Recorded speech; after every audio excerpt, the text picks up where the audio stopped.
Hello दोस्तों, मैं हूं पीयूष और क्या आप जानते हो भारत पे के फाउंडर अशनीर ग्रोवर को खुद की ही कंपनी से रिजाइन क्यों करना पड़ा। वैसे ये दर्द सहने वाले वो कोई अकेले फाउंडर नहीं बल्कि इनके जैसे और भी कई फाउंडर है जिन्होंने खुद की ही कंपनी से रिजाइन किया। और हाँ, इस लिस्ट में एप्पल के सीईओ स्टीव जॉब्स का भी नाम शामिल है। और क्या आप जानते हैं इलॉन मस्क ने टेस्ला के को फाउंडर को उसकी कंपनी से फायर आउट क्यों किया था। लेकिन वेट, क्या कोई फाउंडर ही उसकी कंपनी से निकाला जा सकता है? ये वीडियो बहुत ही इंटरेस्टिंग होने वाली है, तो एंड तक जरूर देखना है क्योंकि इसमें बहुत बड़े बड़े कंपनी के फाउंडर्स के नाम है। So let's begin our today's video, जिसका नाम है फाउंडर्स दैट आर रिजाइंड और kicked out from their own company. Ashneer Grover. Shark tank India से फेमस होने वाले अशनीर ग्रोवर को आज कौन नहीं जानता, लेकिन क्या आप जानते हैं कि उन्हें उनकी ही कंपनी से रिजाइन क्यों करना पड़ा? दरअसल ये सब स्टार्ट होता है इस साल की स्टार्टिंग से, जब अशनीर की एक ऑडियो क्लिप सोशल मीडिया पे वायरल होती है जिसमें वो एक कोटक महिंद्रा बैंक के एम्प्लॉय से अभद्र भाषा में बात कर रहे थे। अब अशनीर की ऐसी लैंग्वेज का यूज करने का एक कारण था क्योंकि अशनीर ने कोटक महिंद्रा बैंक से लोन के लिए अप्लाई किया था जिससे वो इन्वेस्ट करने वाले थे नायका में, जहाँ से उन्हें 500 करोड़ का प्रॉफिट होने वाला था। अब वो लोन उन्हें नहीं मिल पाया जिससे उन्हें 500 करोड़ का लॉस हुआ और इसके गुस्से में वो कोटक महिंद्रा बैंक के एम्प्लॉय से अब्यूजिव लैंग्वेज में बात कर रहे थे और वो ऑडियो टेप भी लीक हो गया। लेकिन अपने आप को कवर करते हुए अशनीर ने उस ऑडियो टेप को फेक बताया। लेकिन इस बात का खुलासा तब हुआ जब कोटक महिंद्रा बैंक ने उन पर केस कर दिया, जिसके बाद दबाव में आकर उन्होंने खुद की कंपनी भारत पे से मैनेजिंग डायरेक्टर और फाउंडर के पोस्ट से रिजाइन कर दिया। Number 2, Steve jobs. जब भी हम एप्पल की बात करते हैं तो हमारे दिमाग में सिर्फ 3 चीजें आती है। पहला, एक नॉर्मल एप्पल, दूसरा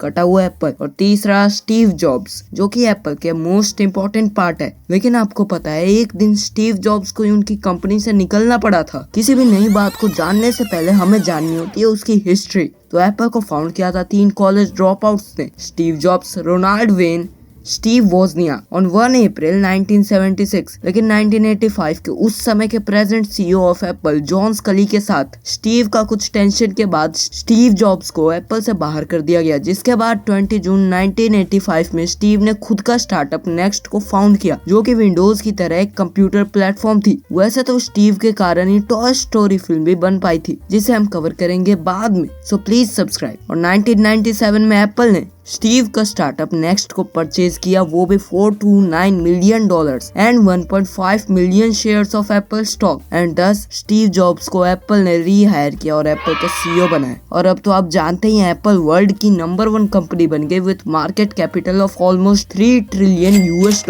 number 3, Jerry Yang. Jerry Yang ने याहू फाउंड किया था जनवरी 1994 में विथ अ को फाउंडर डेविड फाइलो। एक समय था जब 20s में हर इंटरनेट यूजर याहू यूज करता था और कंपनी का मार्केट कैपिटल उस समय $22 बिलियन तक पहुंच गया था। लेकिन अब बेचारे याहू हर कंप्यूटर से गायब सा हो गया। वैसे ही इसके फाउंडर जेरी यांग भी गायब हो गए।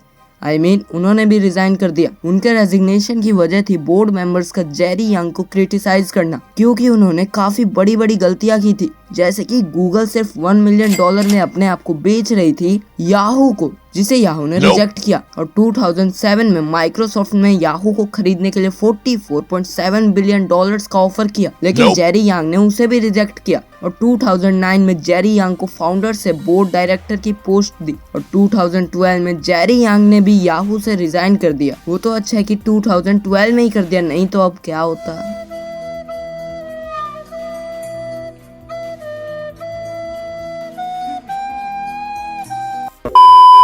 Number 4, Mark Eberhard. जो भी लोग सोचते हैं Tesla was founded by Elon Musk, वो पूरे के पूरे गलत है, क्योंकि टेस्ला को हमारे इलॉन चच्चा ने नहीं बल्कि टेस्ला को जून 2003 में मार्टिन एबरहर्ड एंड मार्क ट्रेपनिंग ने फाउंड की थी। लेकिन आपको पता है आज मार्टिन एबरहर्ड को ही खुद की बनाई हुई कंपनी से बाहर कर दिया गया। 2004 में इलॉन मस्क ने $6.5 मिलियन के इन्वेस्टमेंट के बाद कंपनी के बिगेस्ट शेयर होल्डर बने, साथ ही चेयरमैन ऑफ द कंपनी भी बन गए। मार्टिन ने 2007 तक सीईओ की पोस्ट संभाली जब तक उन्हें इलॉन मस्क ने टेस्ला से बाहर नहीं कर दिया, जो कि उस समय केवल एक चेयरमैन ही थे। मस्क का कहना था कि बोर्ड ने मार्टिन एबरहर्ड के खिलाफ फ्रॉड के सबूत दिखाए हैं, जिसके बाद मैं मार्टिन को कंपनी से बाहर कर रहा हूँ। जिसके बाद मार्टिन ने प्रेस से कहा इसके ऊपर कुछ भी डिस्कशन नहीं किया गया। मुझे ये सुनने को भी नहीं मिला कि उन्होंने क्या कहा। मुझे अपने आप का बचाव करने को भी नहीं मिला। मैं एकदम असहाय महसूस कर रहा हूँ। हालांकि मार्टिन अब टेस्ला के शेयर होल्डर हैं। और बस इतने ही नहीं, ट्रेविस कैलेनिक ऊबर